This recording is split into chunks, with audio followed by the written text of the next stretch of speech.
I'm here with my friend Laura Kinne. She is going to give Maverick her very first lesson for stacking for Conformation. Face the camera, baby cakes. So Laura in the past has taken my other dogs into the breed ring and she's gotten best of breed and breed points on them. But I am definitely not experienced in Conformation. That's not my game. I don't want to do it. That doesn't mean I don't want to show off my dog. It's just I'm not the one who's going to train her and handle her. It's not my area of expertise. So Laura knows a lot more than me. Her background is with horses. Right. And she now has Mudis that she breeds, shows, trains. All right, so first what we're going to do is put a collar and lead on her that is going to be specific to Conformation training. You want a different collar for each discipline you train your dog in. So as soon as your dog is wearing that uniform, your dog knows what its job is. So most Dobermans wear a thin chain or nylon slip lead, and then a shorter leash. It could be nylon, it could be leather. It's whatever's going to be comfortable in your hand, and short because you're not going to be a great distance from your dog. So we're going to go ahead and put that on Maverick. So first let me show you how to put it on. If you'll hang on. The part of the chain that pulls should be coming from the top of the dog's neck, and the dog's going to be on your left side. So as you see, I'll just slip it over her nose. Good girl. I'm going to hand that back to Laura. Now I'm going to take all her other clothes off.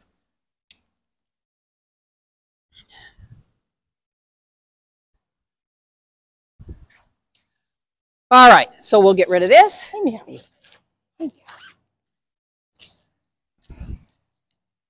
Okay, this is Maverick's very first lesson, and she's a mama's girl. That's okay. We're going to work through that. She's going to know that Laura's all about the cookies. And she definitely is food motivated. She's very food motivated. And as you can see, the last trick I trained her was to sit up. So we may have to work through that. So what's the first thing you're going to do with her?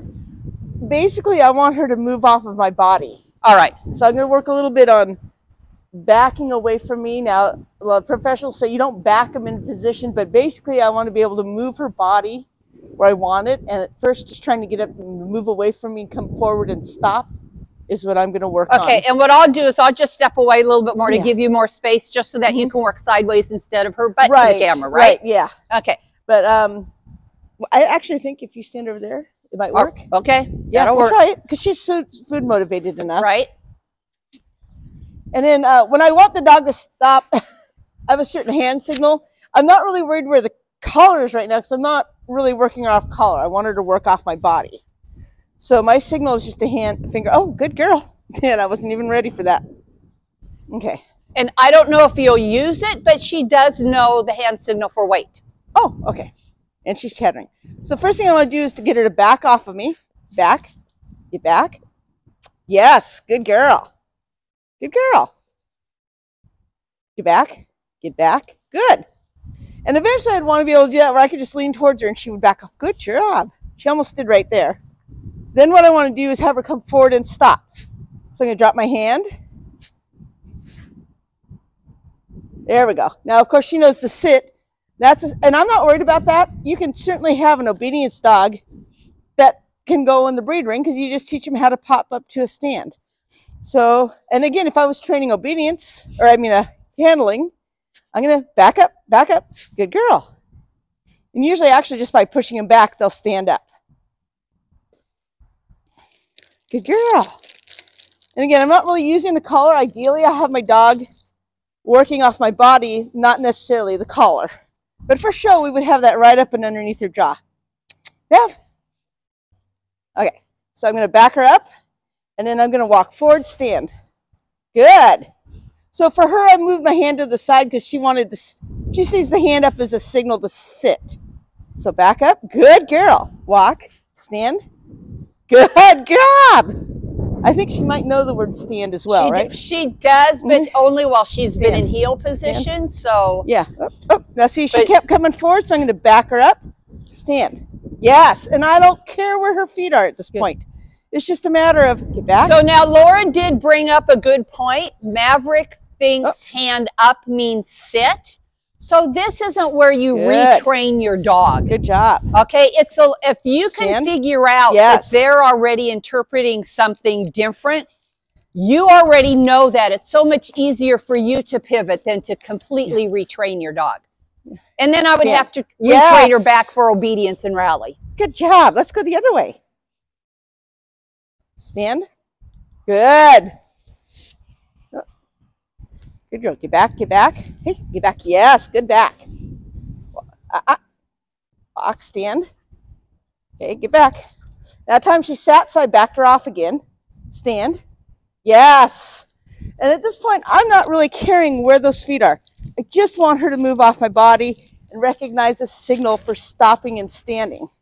Stand. Now, this is a little bit more to the side. I usually like to do it straight in front of me. We'll try that. Stand. Get back. Stand. There you go. Good girl. So even though I backed her into it, I want her to move off of my body. So this would definitely be why I would never take her in the breed ring. First of all, it's not my game of choice, you know, so you need to enjoy what you're doing so that you also present to the dog it's fun. But I do all the obedience and rally on my dog. When my dog comes into me, it's a straight front, which means she sits. So if I just have a different handler on her, now that's also going to help with her with not getting confused. So she's probably not ready for this yet because I'd like to see her a little easier back off my body. Good girl, yes. And I'm rewarding her backing off. But then what I would want to do is mark when we stop. At this point, I'm just giving her a reward for stopping and not passing me. But what I would like to do is mark when the hind feet stop together. Okay, so we're going to walk, stand, good girl. And it looks like they were fairly close. I'm not worried about the front.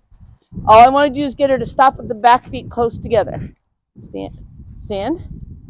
Okay, get back. Stand. That wasn't quite what we wanted, but her feet are fairly close together. So I would start marking when the hind feet stop fairly square. Stand. Stand. Oh, get back. Good girl. Good girl for backing up. And yeah, when she backed up, the hind feet ended up pretty close together. But again, just trying to get her to move off my body. Stand. Good. And you can use a word to stop. Like I usually use a hand up, but again, this is a dog that's a sit signal, so that doesn't work. Lots of cheese treats. And this is jumping ahead a couple lessons, but I do a lot of this. Stand. Oops. Good. And stand. Oops. Get back. Good girl. Yes. And again, with this dog, I still want to reward her for backing up. Stand.